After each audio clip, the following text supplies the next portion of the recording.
game. It's a rich thing.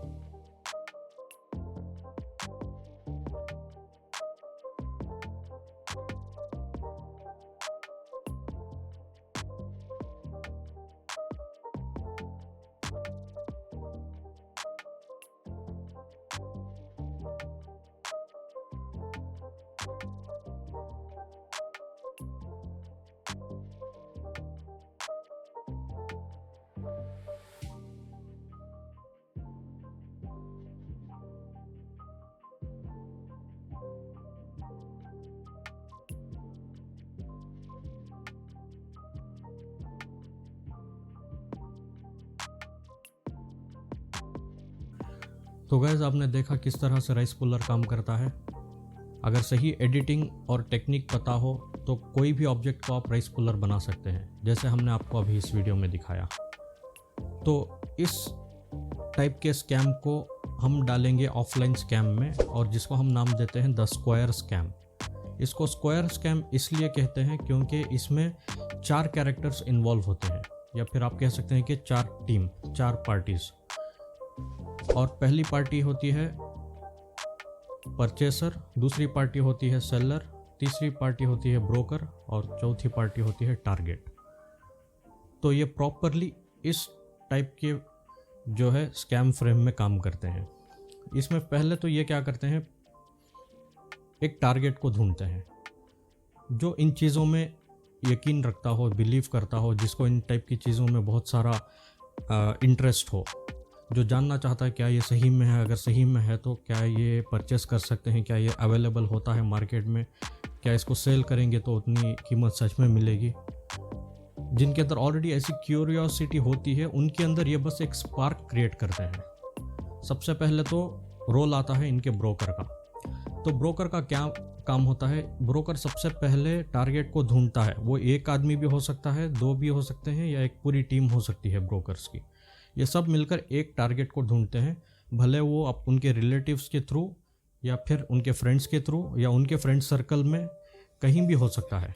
ये उनको ढूंढते हैं सबसे पहले कि कोई ऐसा बंदा मिल जाए जिसको इन चीज़ों में ज़्यादा इंटरेस्ट है, और उसको इन चीज़ों के बारे में वो लोग ज़्यादा दिन तक बात करना शुरू कर देते हैं। वो उसको कन्विंस करने के लिए ये बहुत सारे वीडियोस दिखाते हैं जो इंटरनेट में रेडीली अवेलेबल हैं, यूट्यूब पे, ट्विटर में, इंस्टाग्राम में, हर जगह अवेलेबल हैं ऐसे वीडियोस। उन चीज़ों को ये दिखा के उनके अंदर और क्यूरियोसिटी को बढ़ा देते हैं, ताकि वो इसमें और इंटरेस्टेड होकर इसको ख़रीदना चाहे। और जब ये हो जाता है तभी उसके सामने ये ऐसा प्रपोज़ल रखते हैं कि हमारे पास एक आदमी मिला है और वो ये चीज़ को बेचने के लिए तैयार है, उसको अर्जेंट पैसों की ज़रूरत है, लेकिन वो इस डील को सीक्रेटली जो है कंप्लीट करना चाहता है।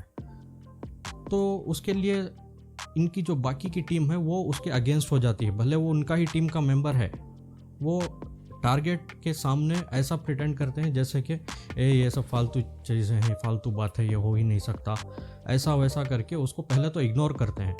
फिर धीरे धीरे एक एक आदमी करके उस टारगेट के सामने उसको बिलीव करना शुरू हो जाता है। ये 1-2 दिन में नहीं होता है काम, कई बार तो ये 2-3 महीने से लेकर 6 महीने या फिर 1 साल तक भी ये लोग प्लान करके इसको ऑर्गेनाइज वे से कंप्लीट करते हैं इस टास्क को। तो धीरे धीरे एक एक आदमी कन्विंस होना शुरू हो जाता है। तो फिर आखिरकार वो टारगेट भी कन्विंस हो ही जाता है, क्योंकि उसको भी लगने लगता है कि इतने सारे लोग अगर तैयार हो ही गए हैं, इनको जब ये बात सच लग रही है तो हो सकता है ये सच ही हो। क्योंकि ज़्यादातर भीड़ जिस जगह पे होती है, लोगों को लगता है कि वहीं पर कुछ है। जहाँ एक आदमी अकेला खड़ा रहता है उस पर यकीन नहीं करते लोग। ये साइकोलॉजी है, ह्यूमन साइकोलॉजी। तो वो भी मानने पर मजबूर हो जाता है कि हाँ, शायद ये सच में काम करता होगा, तो ये भी चाहता है कि उसको ख़रीदने के लिए। फिर वो जो आदमी ये प्रपोज़ल लेके आया होता है, इन्हीं की टीम का आदमी, ब्रोकर्स में से एक ब्रोकर, वो ऐसा बताता है कि वो बेचने के लिए तो तैयार है, लेकिन वो 2 करोड़ रुपए मांग रहा है हमें, लेकिन पहले सेलर को ढूंढना पड़ेगा। अब सेलर कहाँ से लाएंगे ये लोग? एक तो 2 करोड़ कीमत ही बहुत ज़्यादा होती है इनके लिए, उतने अरेंज इनसे होंगे नहीं। ऊपर से सेलर भी चाहिए इनको रीसेल करने के लिए, ताकि वो ज़्यादा अमाउंट में बिके। फिर उन्हीं में से एक दूसरा आदमी बोलता है थोड़े दिनों के बाद कि वो सब सारे मिलकर ढूंढने लग जाते हैं एक्चुअली में सेलर को। फिर उन्हीं की टीम में से एक आदमी आकर बोलता है टारगेट के सामने कि भाई मुझे सेलर परचेसर मिल गया है, सॉरी सेलर नहीं, परचेसर को ढूंढने लगते हैं। तो ये परचेसर मिल गया है करके टारगेट के सामने ऐसे दिखाते हैं। वो कौन है परचेसर? जो ऑलरेडी इनकी टीम का मेंबर ही होता है, जो अब तक सामने नहीं आया होता है। तो परचेसर आकर वहाँ से वीडियो कॉल में या ऑडियो कॉल में इनसे बात करता है। वो बोलता है अगर वो चीज़ सच में है तो मुझे पहले आगे से सामने से देखना पड़ेगा। मैं जब तक अपने हाथ में वो नहीं देखूंगा, अपने हाथ से टेस्ट नहीं करूंगा, तब तक मैं पैसे नहीं दूंगा। ये उसकी कंडीशन होती है, किसकी? परचेसर की। ऑब्वियस सी बात है, कोई भी अगर हैवी अमाउंट देकर कोई भी ऑब्जेक्ट या कोई भी चीज़ ऐसी खरीद रहा है तो वो तो पहले टेस्ट करेगा, चेक करेगा, ऐसे ही थोड़ी ना पैसे दे देगा। तो उसी का फ़ायदा उठाकर ये कहते हैं कि लेकिन परचेसर की भी डिमांड है कि वो बिना पैसे हाथ में लिए इसको देगा नहीं और हमें उसकी जगह पे जाना पड़ेगा। और परचेसर कितने में खरीदने के लिए रेडी होता है? 50 करोड़, 60 करोड़ या कई बार तो 100 करोड़ के ऊपर भी जाता है। और कई लोग तो कहते हैं कि 500 करोड़ में भी लेने के लिए तैयार है। क्यों? क्योंकि ये राइस पुलर यूज़ होता है नासा के स्पेस टेक्नोलॉजी में, रिसर्च में, या फिर DRDO में, जो एक रिसर्च सेंटर है जो सारे इन स्पेस टेक्नोलॉजीज़ की रिसर्च करते हैं। तो ये कहते हैं कि नासा को इसकी ज़रूरत है, DRDO को इसकी ज़रूरत है, रिसर्च सेंटर्स को इसकी ज़रूरत पड़ती है। वो ख़रीद लेते हैं इसको मुंह मांगे दाम पर, क्योंकि आसानी से मिलता नहीं। और ये बनता कैसे है? तो ये बताते हैं कि हमारे सोर्सेज से हमें पता चला है कि ये रेडियो एक्टिव मटेरियल होता है जो कि ब्रास का या फिर कॉपर का या इरिडियम का बना हुआ होता है। और ये हर कोई ब्रास का या इरिडियम का प्रोडक्ट में ऐसा पावर नहीं होता। ये ख़ास तौर पे जब बिजली कड़कती है, थंडरस्टॉर्म, लाइटनिंग जब आती है, वो लाइटनिंग इस ऑब्जेक्ट पे पड़ने से इसमें वो एनर्जी जो है स्टोर हो जाती है, जो फिर राइस पुलिंग के काम आती है और वो रेडियो एक्टिव बन जाता है, जिसकी वजह से ये स्पेस टेक्नोलॉजी एजेंसीज को इसकी ज़रूरत पड़ती है। और वो कहीं भी हो, कितनी भी दाम उसको दे के ख़रीदने के लिए तैयार हो जाएंगे। इस तरह की इसकी बैक स्टोरी है। तो ऐसी स्टोरी सुनाकर ये कहते हैं कि वो नासा और हमारे बीच में एक मीडिएटर है जो परचेसर है, जो इसको 50 करोड़ में या 60 करोड़ में ख़रीदने के लिए तैयार है, ऐसा बताते हैं। तो फिर पूरे अब यहाँ पर इन्हीं के पास परचेसर भी है, सेलर भी है, ब्रोकर भी है। मगर परचेसर जो 2 करोड़, जो सेलर जो 2 करोड़ में बेचने के लिए तैयार है, उसकी कंडीशन क्या है कि मेरी जगह पे आके लेना पड़ेगा, फुल अमाउंट लेके मैं दूंगा और टेस्ट करके लेके जाओ, कोई बात नहीं। अब इन बिना पैसों के अगर आओगे तो टेस्टिंग भी नहीं, ये कंडीशन है सेलर की। तो अब ये ब्रोकर सब मिलके प्लान बनाते हैं। एक काम करते हैं, हम लोग पैसे अरेंज करते हैं, उसको 4 हिस्सों में डिवाइड करते हैं। एक काम करो, 2 करोड़ रुपए मांग रहा है, मैं 50 लाख डालने के लिए तैयार हूँ, कहीं से भी अरेंज करूँगा। ये 50 लाख डालेगा, ये 50 लाख डालेगा, और साथ में उस टारगेट को भी अपने वो टारगेट में ले लेते हैं। उसको भी बताते हैं कि 50 लाख तुम भी अरेंज कर लो। अब वो बेचारा क्या करेगा? उसको पता है कि परचेसर रेडी है, सेलर तो इतने कम में दे रहा है, परचेसर उतने देने के लिए रेडी है। अब ये उसको डायरेक्ट वहाँ पर लेके चले जाएंगे तो फिर हमें क्या प्रॉफिट मिलेगा? समझ रहे हैं आप? परचेसर को सेलर के पास डायरेक्ट कांटेक्ट करा देंगे तो फिर उससे वो 2 करोड़ में खुद खरीद लेगा, हमें क्या मिलेगा? कुछ भी नहीं मिलेगा। इसीलिए ये डील को कॉन्फिडेंशियल रखने के लिए, बनाए रखने के लिए सबसे पहले जाएंगे ये परचेसर के पास, परचेस कर लेंगे, फिर सेलर को देंगे। ऐसा प्लान बनाते हैं। ये बनाने के बाद अमाउंट रेडी करने के लिए सब लोग जुट जाते हैं।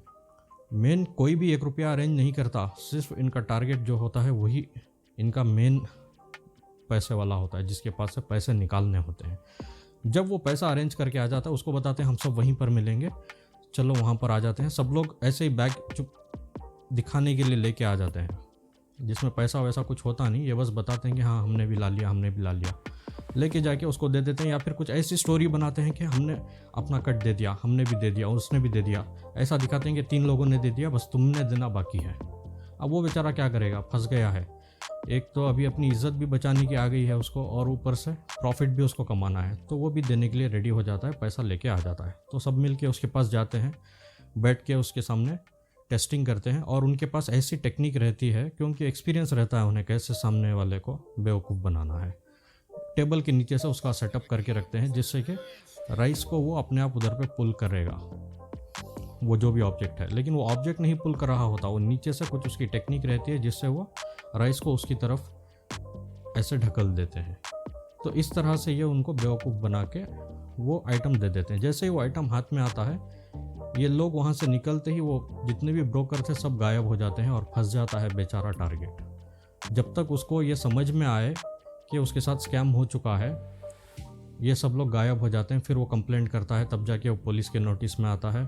फिर वो अवेयरनेस का एक स्टेटमेंट देते हैं पुलिस की तरफ से, न्यूज़पेपर में डालते हैं इस तरह से। ये देखिए आप स्क्रीन में।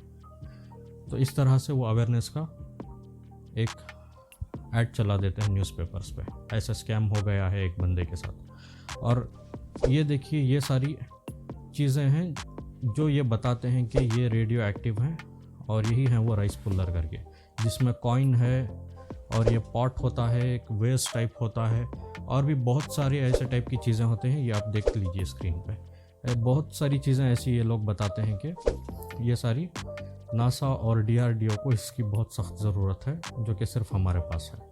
तो ऐसी चीज़ें ये बताकर लोगों को बेवकूफ़ बनाते हैं। हमारे एक व्यूअर ने हमसे कहा था कि प्लीज़ आप हमें इसके बारे में बताइए, RP के बारे में आपके क्या ख्याल हैं। तो हमने उनकी वजह से ये वीडियो बनाया है। ये था उनका कमेंट, जिसके वजह से हमने ये वीडियो बनाया है। अगर आपको ये वीडियो अच्छा लगा हो तो आपके दोस्तों से शेयर कीजिए और अवेयरनेस फैलाइए मार्केट में, ताकि इन ऐसी चीज़ों के और ऐसे लोगों के चक्करों में ना पड़े। और साथ में हमारा चैनल सब्सक्राइब कीजिए, ताकि हमारे अगला जो आने वाला स्कैम एक्सपोजिंग वीडियो है वो आपके सामने नोटिफिकेशन के तौर पे आ जाए। Hope you like the video. Signing off from the Mr. Unknown channel. Take care.